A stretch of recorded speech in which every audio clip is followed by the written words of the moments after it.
Obviously, you knew. Obviously, you knew somewhere inside yourself that you were destined to be famous, because I think it's really a marvelous thing, that visualization thing you did. Do y'all read about this or hear this? That you used to go up on Mulholland Drive and park every night and visualize seeing yourself as... Yeah, I would visualize, I would visualize... This is when you were broke and poor. You know, right, having directors interested in me and people that I respected saying, you know, I like your work or whatever that is. And I would visualize things coming to me that I wanted or whatever. This was in like 1987, 85, yeah. And I had nothing at that time, so it was like, but it just made me feel better. It made me, at that time, all it really was for me was kind of making me feel better. I would drive home and think, well, I do have these things. They're out there, I just don't have a hold of them yet, but they're out there. Visualization, the recreation of images, sounds, and environments before it has happened, is one of the most powerful skills in the world. A very powerful meditation and mindfulness practice, visualization has been used for centuries to help prepare the mind, the body, and the consciousness for upcoming challenges, situations, and circumstances. Some of the world's greatest athletes use visualization as a way to prepare for big games, the big day, musicians for their new concerts and tours, and CEOs for their very important meetings. Psychologist Alan Richardson set out to prove the power of visualization through an experiment that I want to share with you today. That's great. Do tell. Richardson gathered a group of basketball players and arranged them into 3 different groups. The intent of this study was to demonstrate the effectiveness of visualization in how the players converted free throws. Nothing but net. The 3 groups were as follows. The first group practiced 20 minutes every day. The second group visualized themselves making free throws but didn't participate in practice. The third group did not practice free throws or visualization at all. You don't have to do anything. The results were absolutely staggering. The group that only visualized free throws and didn't practice at all showed marked improvement and were nearly as accurate as the ones that practiced for 20 minutes every single day. What? What it showed is that visualization and the recreation of that moment in time allowed people to prepare mentally to the effect of 20 minutes a day of practice. Now, the group that didn't practice or didn't visualize at all naturally regressed. They took a step backward. What this is shown in countless other examples as well is how visualization with action, with practice, can be the formula that we've all been looking for. Often we get forced into action without visualization, and although that really gets us going and that practice really does make us perfect, that visualization can start the process with more confidence, more conviction, and more courage. So didn't you write yourself a check? I heard that you did. Is that true? I wrote myself a check for $10 million for acting services rendered, and I gave my wallet and I kept it there, and it deteriorated and stuff. But then just before Thanksgiving 1995, I found out that I was going to make $10 million on, I think it was Dumb and... There are 4 parts of visualization that you can learn and practice to assure that you use this incredible power to its best advantage all the days of your life. Now, the first aspect of visualization is called frequency. This refers to the number of times that you visualize a particular goal as achieved, of yourself performing in an excellent way in a particular event or circumstance. Repeat a clear mental picture of your very best performance. See your desired goal or result in your mind and how quickly it comes into your reality. This element of visualization is what explains the powers of the law of attraction and the law of correspondence. The vividness of your desire directly determines how quickly it materializes in the world around you. Now, here's an interesting point. When you set a new goal for yourself, your image or picture of this goal will usually be vague and fuzzy. But the more often you write it and review it and repeat it mentally, the clearer it becomes for you. Eventually, it becomes crystal clear. Success or make you a failure. Visualization brings you whatever you vividly and intensely imagine, whether good or bad.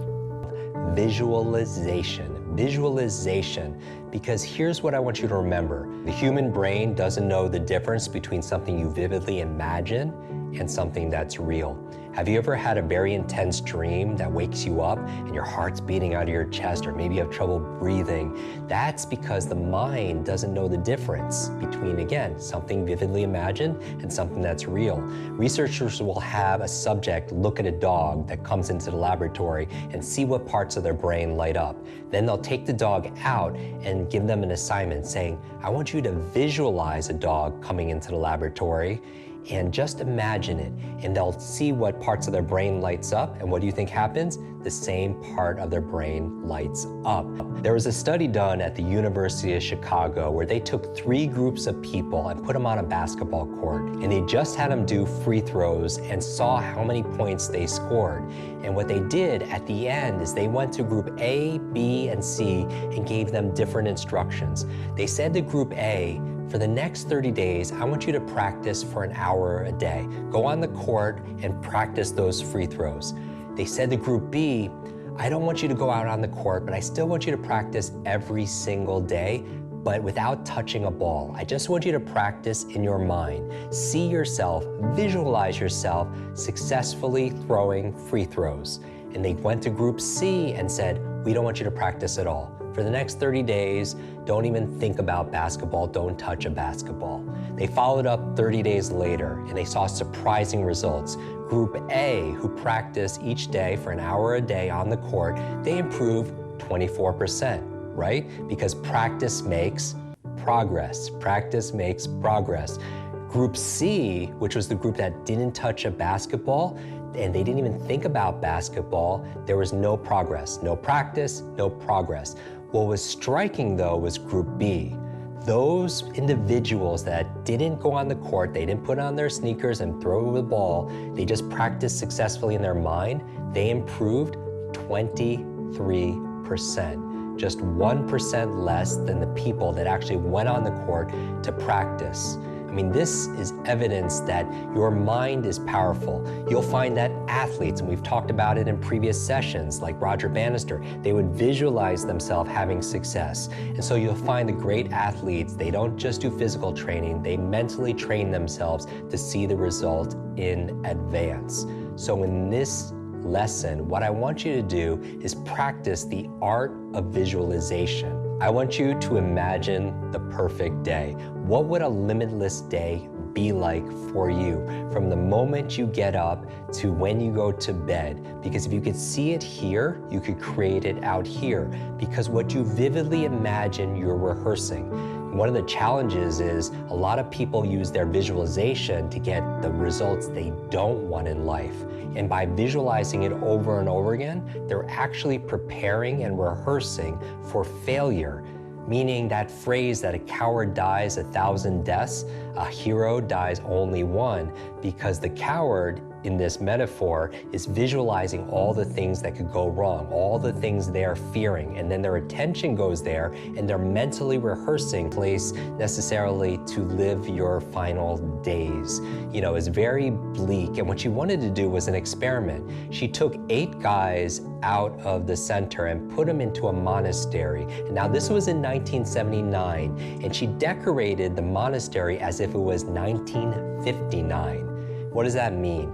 The television was black and white and had 1959 programming. The magazines were from 1959 instead of 1979. She even went so far as to remove the mirrors out of the room so the subjects couldn't see their own reflections. And she did an audit and assessment about where they were before they entered the monastery. She tested for things like physical strength. She tested their senses, their sense of hearing, their sense of sight. She also tested their cognitive abilities, how good their focus was, how good their memory was. And she told them, I just want you to pretend that it's 1959. Live for 1 week as if it's 1959, not 19 week. And on top of that, their cognitive abilities, their focus, their memory was actually enhanced. Just after 7 days before they went into the monastery, they took a photograph of each of these subjects. And they also took a photograph of them afterwards. participants, and they showed them to focus groups, and they asked them one simple question: which is the more recent photograph? And 100% of the focus group chose the older photograph, meaning they all looked younger because they just imagined themselves for that week. They called this study the counterclockwise study, and it's a testament to the power of belief, imagination, visualization, because here is your lesson. As you're going through and constructing your limitless day, you're rehearsing that and your attention goes there. Remember that your feelings are the language of your body and that your thoughts are the language of your mind. My goal for you to become limitless is to imagine your perfect day, your perfect moments. I want you to imagine it, visualize it, see it, feel it, believe in it, and then work daily for it.